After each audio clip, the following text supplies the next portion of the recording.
What's up guys, it's Dekkster here, and I wanted to talk about 3 really cool off-meta meme decks that you can hit legend with. These decks are definitely legend worthy.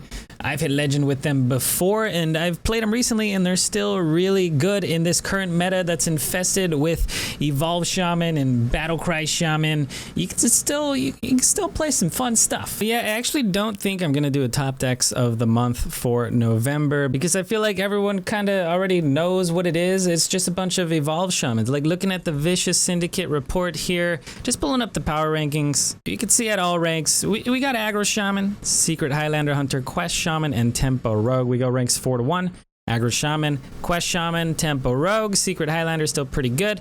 And then if we look at Legend, it's just Aggro Shaman. So if you want the straight up best deck, just choose Aggro Shaman. But I want to talk about legend-worthy meme decks that you can use if you want to have a good time and don't want to play, you know, the meta decks. First of all, before we get into the content, I do want to thank our sponsor for the video, which is PlayVIG. You guys have probably already heard of PlayVIG. They are super awesome. They are a program that you can install for free on your computer, and you can just earn prizes while you're playing. It's like a win-win. You have fun and you earn prizes. Pretty cool, right? You could play Hearthstone or League of Legends or Overwatch. You can play so many games, and why not do it if you're already playing, right? I mean, look at all these rewards. They're so cool. Plus, they have all these different quests that you can do. There are different tournaments and stuff like that. It's really just a lot of fun things that you can pursue within PlayVIG. And also, PlayVIG's doing something really nice. They're going to give away 2 $20 Blizzard gift cards. But yeah, just sign up using the link in order to enter the giveaway if you want some free stuff, which why wouldn't you? The giveaway will end on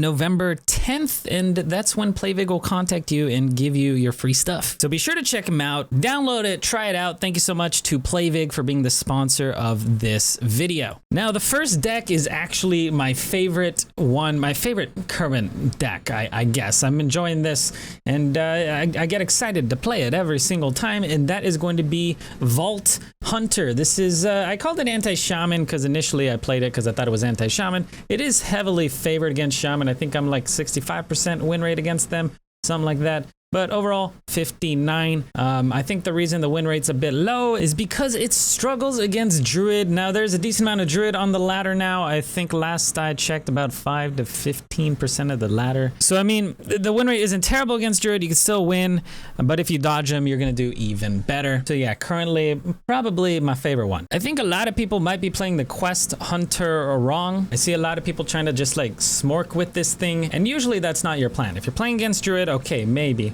But against like Shaman and stuff like that, you just want to try and control the board as best you can. You want to try and play around mind control text, don't overextend. Maybe you can calculate how much their Mogu Flesh Shaper is going to cost and their Sea Giants and try and play around that on top of everything. But yeah, control the board, complete that quest, and then just flood the board with your little fellas and use that Savage Roar, that permanent Savage Roar every single turn and just destroy your opponent. So next up, we got this Highkeeper Ra Warlock or Mogu Cultist Warlock, whatever you really want to call it. This deck is actually a good time. It does struggle a little bit against Shaman. I'd say I'm about 40 to 60% unfavored against Shaman, but the list is so fun. You kind of you forget about them sometimes. Maybe they'll make a huge board with a bunch of evolved dudes, and you kind of just hit them with a bunch of Curse of Weaknesses, and sometimes they'll even forget, if you're a lower rank, that Bloodlust kind of gets countered by Curse of Weakness because they go negative attack. Let's say they have 1 attack and you use Curse of Weakness twice, and then they're going to be at -3. So if they Bloodlust, their minion still has 0 attack. Basically, what you're doing here is cycling through your deck as quickly as you can, using things like your Questing Explorer, of course, your hero power, which you can heal off of things like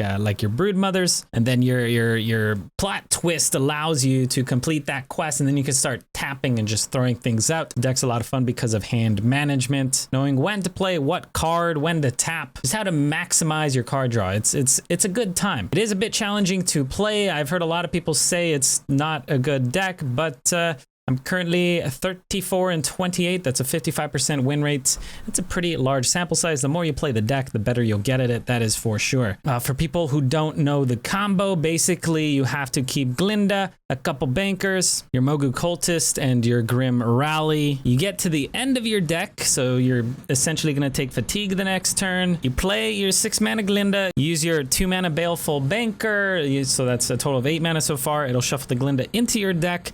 You use your completed quest reward, which is 2 mana, so that uses all your 10 mana, which is gonna give you your 0 mana Glinda. You play the 0 mana Glinda the next turn, followed by 6 Mogu Cultists, and then you Grim Rally your Glinda, freeing up that board space, but leaving the Mogu in your hand with the Echo. You play the Mogu Cultist, completing Ra, and then you can banker that Ra back into your deck. And if you want to do fancy stuff with like Thorson, you can throw out 2 Ras, but sometimes it's just not necessary. And you can just do 1 Ra, wait a turn, play the other Ra, and win. So the last deck we have here is definitely the least meme of the 3, but I wanted to put it in here because a lot of people have been asking me for a cool Sathrovarr deck, and this is definitely the best Sathrovarr deck that there is so far. This is Holy Wrath Paladin. We're calling it Sathrovarr, and it's basically Holy Wrath Paladin, but you got Sathrovarr in there. Now, what does Sathrovarr do?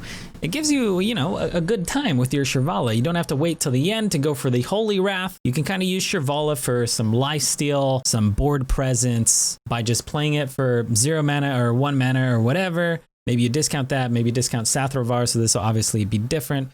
But you play the Shirvala, you hit it with the Sathrovarr. It's going to put 1 more in your deck. It's going to put 1 extra Shirvala on the field and 1 extra in your hand. So essentially, you could get like 3 Shirvalas and a 5/5 Sathrovarr on the board all in 1 turn. That's pretty insane. And the matchups against Shaman are actually favorable. Against Evolved Shaman, I believe this is about like a 50% or so per HS replay. And against Quest Shaman, this is actually a 70% win rate. We have great things for preventing lethal with the timeout. We got great board clears with the Pyro and just a bunch of spells. We got the Consecration. We got a Shrink Ray in there. And of course, we got Zephrys for the later game clear once you've drawn all your duplicates. So yeah, these decks, they're pretty good. So I hope you guys enjoyed this video. If you did, be sure to hit it with a thumbs up. It definitely helps me out a lot. Don't forget to subscribe if you aren't yet, and I do stream on Twitch. If you want to watch me over there, I would greatly appreciate it. Good luck on ladder and stay hydrated.